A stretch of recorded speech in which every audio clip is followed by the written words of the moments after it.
Hey yo, what it doing, Let's Crew? Welcome back at it again with another video, and today I got a slight analysis video for you guys. We're gonna go into a slight breakdown about Carmelo Anthony and his case going into the NBA Hall of Fame. So officially, Carmelo Anthony has been inducted into the Naismith Basketball Hall of Fame class of 2025. Now, I'm going to look at it from both perspectives as to like why he deserves it and why he doesn't. And, just going to jump right into it. So first things first, let's list off Carmelo Anthony's accomplishments. He's an NCAA champion in 2003 from the University of Syracuse. He was a top 3 draft pick in the infamous 2003 NBA draft. Went number 3. Had phenomenal careers with teams such as the Denver Nuggets and New York Knicks. Not going to talk about the Thunder. Not going to talk about the Rockets. Not going to talk about... I guess we could slightly talk about Portland. Portland was okay. But then the Lakers, we don't talk about that one. What else does he have? He's a 10-time NBA All-Star. He's a 2-time All-NBA second team. 4-time All-NBA third team. He is an NBA scoring champion in 2013, the year that they just randomly blew up. They randomly just caught the world on fire, and they went off against the Pacers, and then they got their ass beat by the Pacers. And then they had Jason Kidd, they had Kurt Thomas, Marcus Camby, and all the old heads still making it work. J.R. Smith was actually cooking up at this point in time. Shout out J.R. Smith. And he is a 3-time Olympic gold medalist. And what else can we talk about? That's pretty much it. I mean, he's a solid player. He is like a really solid player. He's a phenomenal player. He's a good scorer. But the thing is that he has never made it to the NBA Finals. He's never made it to the NBA Finals. Closest he got into was the Western Conference Finals. He's number 9 on the all-time scoring list. Like, there's a lot of things that we could say about Carmelo Anthony. But, like, he's a great scorer, but he couldn't take his teams further. And then he had a problem with his ego. He wasn't that good of recruiting. He wasn't that good of recruiting like Derrick Rose when he was trying to recruit Derrick Rose. No, it's the other way around. Derrick Rose did a bad job by recruiting Carmelo Anthony, so Carmelo Anthony never wanted to leave. He wanted to be the main dude, and he was jealous that Jeremy Lin was getting spotlight when Linsanity was going down. Like, bro, he has a problem with this shit, man. He has a problem with this shit. His problem is just that he always thinks that he's got to be the main dude. He has to be the shit. He's got to be XYZ in the third. And that's trash.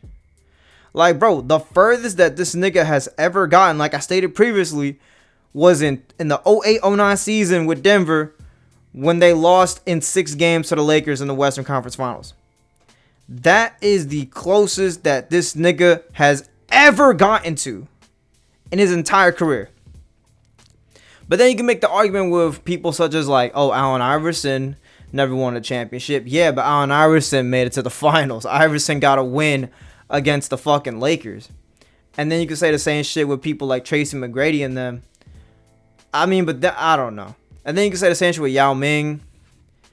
There's a lot that you could truly say. It's just like Carmelo Anthony has our opportunities where he has good players around him. I feel like Carmelo Anthony is one of those niggas where he's like the really good second option. I don't think he's like a really good first option.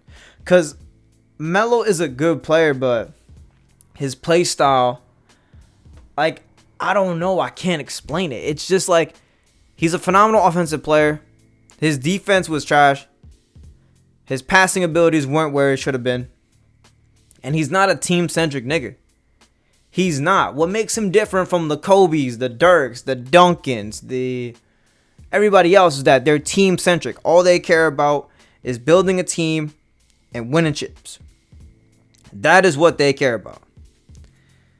But but he's not that type of person. He just cares about just getting dubs. No, he cares about just getting bands.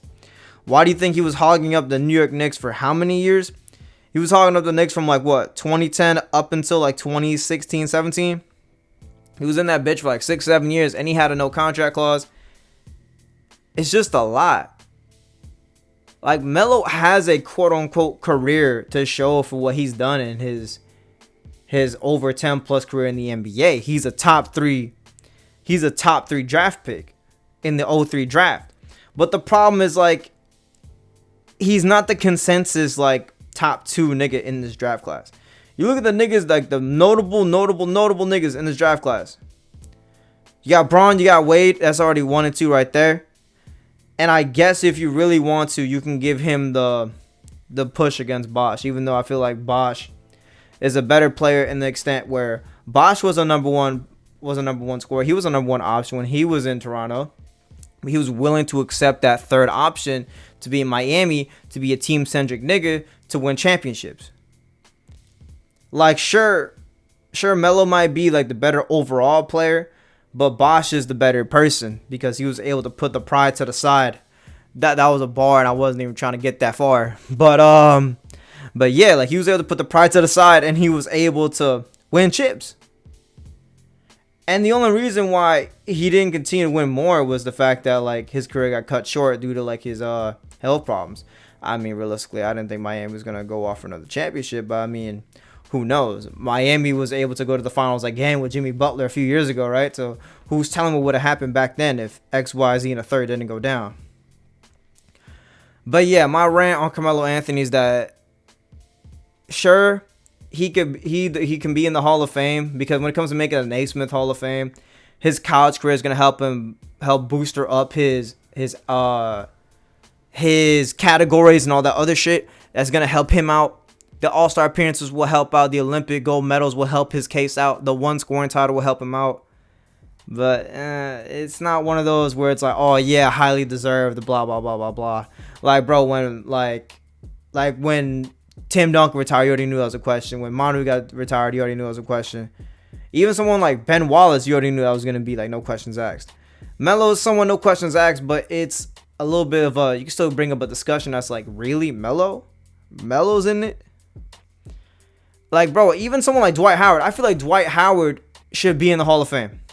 110%. Dwight Howard, that's another discussion for another day. But I feel like Dwight should be in the Hall of Fame. But with all that being said, this will conclude another NLH classic, another NLH banger. Make sure to like, comment, subscribe. Always helps the channel out. If y'all made it through to the end of the video, comment down below Triple L, because you know I'm always living like Larry. With all that being said, it's NLH. Never lose hope.